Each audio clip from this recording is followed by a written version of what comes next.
స్నేహితులారా, ఈ సమయాన్ని బట్టి దేవునికి వందనాలు తెలియజేస్తూ ఉన్నాను.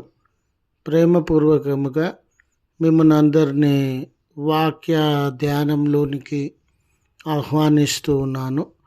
నేల పడినను అనే ఆలోచనను మీతో కూడా పంచుకోవడానికి ఇష్టపడుతూ ఉన్నాను కనుక దేవుని యొక్క వాక్యమును మీరు ముగింపు వరకు ఆలకించాలని మీ కుటుంబ సభ్యులతోనూ తోటి విశ్వాసులతోనూ ఈ వీడియో షేర్ చేసుకోవాలని మీ ప్రార్థన మనవులు ఎట్టివైనను కామెంట్స్ రూపంలో కానీ ఫోన్ కాల్ ద్వారా కానీ తెలియజేయండి. నమ్మకంగా మీ కొరకు ప్రార్థిస్తాము.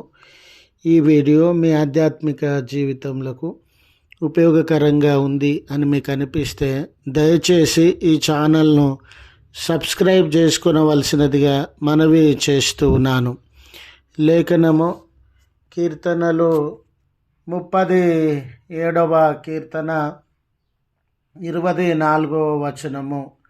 యెహోవా అతని చేయి పట్టుకొని ఉన్నాడు గనుక అతడు నేలను పడినను లేవలేక యుండడు.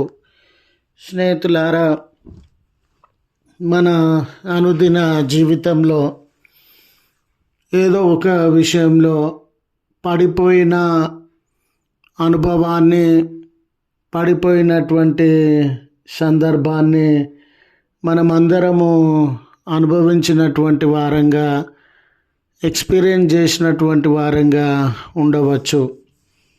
స్నేహితులారా, మనలను ప్రోత్సాహపరిచేటటువంటి వారికంటే, బలపరిచేటటువంటి వారికంటే, మన మేలు కోరేటటువంటి వారికంటే మన చుట్టూ ఉన్న చాలామంది మనలను పడద్రోయడానికి, మనలను నష్టపరచడానికి ప్రయత్నించేటటువంటి వారే ఎక్కువ మంది ఉండినట్లు మనము గమనిస్తాం.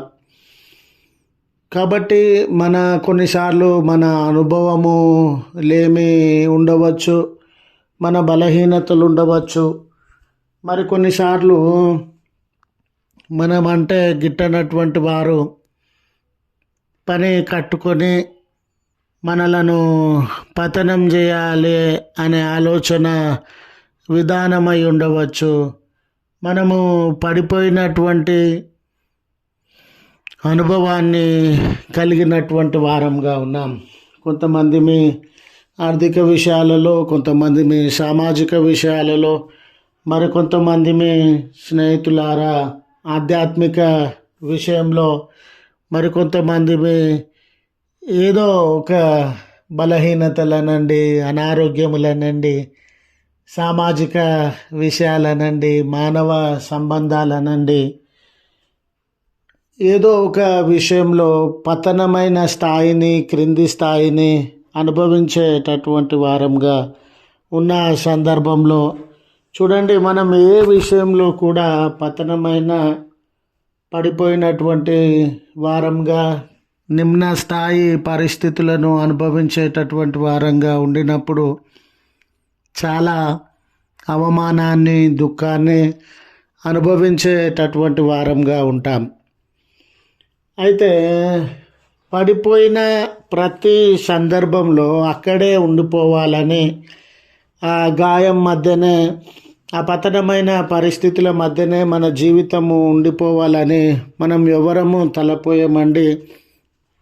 ఆ పరిస్థితులలో నుండి లేవనెత్తబడాలని, ఆ పరిస్థితిలో నుండి బాగుపడాలని ఆలోచించేటటువంటి వారంగా, ప్రయత్నించేటటువంటి వారంగా ఉంటాం.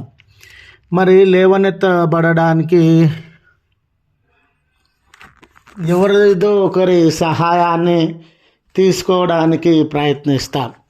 అయితే విశ్వాసులు, నీతిమంతులకి ఉన్న గొప్ప ఆధిక్యత ఏమిటంటే వారి జీవితంలో పడిపోయే సందర్భం వస్తూ ఉండవచ్చు, రాదని కాదు. అయితే దేవుడు వారి హస్తములను పట్టుకొని లేవనెత్తడానికి సిద్ధంగా ఉన్నటువంటి దేవుడుగా ఉండినాడు. కనుక ఆ మంచి వ్యక్తి లేక విశ్వాసి దేవుడు ఆయనను లేవనెత్తడానికి సిద్ధంగా ఉన్నాడు. దేవుని హస్తములు ఆయనను లేవనెత్తుచు ఉన్నవి గనుక అతడు పడిపోయినా కూడా లేవనెత్తబడతాడు, పడిపోయినా కూడా బలపరచబడతాడు, పడిపోయినా కూడా నూతన శక్తిని, నూతన బలాన్ని పొందుతాడు. పడిపోయినా కూడా లేవకుండా నాశనమైన స్థితిలోనే, బలహీనపరచబడిన స్థితిలోనే ఉండిపోడు అనే విశ్వాసాన్ని దేవుని యొక్క వాక్యము మన జీవితంలో అందజేస్తూ ఉంది. ఈరోజు మన జీవితాలలో ఏ స్థితిలో మనము పడిపోయినటువంటి వారంగా ఉన్నా మనకివ్వబడిన ఆదరణ ఏమిటంటే దేవుడు మనల్ని లేవనెత్తడానికి సిద్ధంగా ఉన్నటువంటి దేవుడు మన వైపు ఆయన హస్తములను చాచడానికి సిద్ధంగా ఉన్నటువంటి దేవుడు. పడిపోయి అయ్యో లేవడానికి కష్టమవుతా ఉందే, నా బలం సరిపోవట్లేదే, నా శక్తి సరిపోవట్లేదే అని అనుకుంటున్నటువంటి వేళ ఆయన తన హస్తములను నీ వైపు చాచి నిన్ను తాకడానికి సిద్ధంగా ఉన్నారు. కనుక పడిపోవడాన్ని సమస్యగా చూడకండి, పడిపోవడాన్ని బలహీనతగా చూడకండి, పడిపోవడాన్ని ఇక లేవలేము, జీవితం అయిపోయిందన్నట్లుగా చూడకండి. దేవుడు లేవనెత్తడానికి సిద్ధంగా ఉన్నారు అనే విషయాన్ని గుర్తు చేస్తూ ఈ మాటలను ముగిస్తూ ఉన్నాను. ప్రార్థన. కృపగల తండ్రి, ఈ దినం కొరకు మీ కృతజ్ఞతలు చెల్లిస్తూ ఉన్నాం. మీ ఆదరణను మాకు అనుగ్రహించే దేవుడవు, మీ సహాయాన్ని మాకు అనుగ్రహించే దేవుడవు, మీ హస్తములను తాకి తట్టి మమ్మల్ని లేవనెత్తగలిగినటువంటి ప్రభుడవు. నిజమే, మేము ఏ స్థితిలో పడిపోయినటువంటి వారంగా ఉన్నామేమో అయ్యా, ఎలాంటి పతనమైన స్థితిని, ఎలాంటి దుఃఖకరమైన వేదనకరమైన పరిస్థితులను అనుభవించేటటువంటి వారంగా ఉన్నామేమోనయ్యా.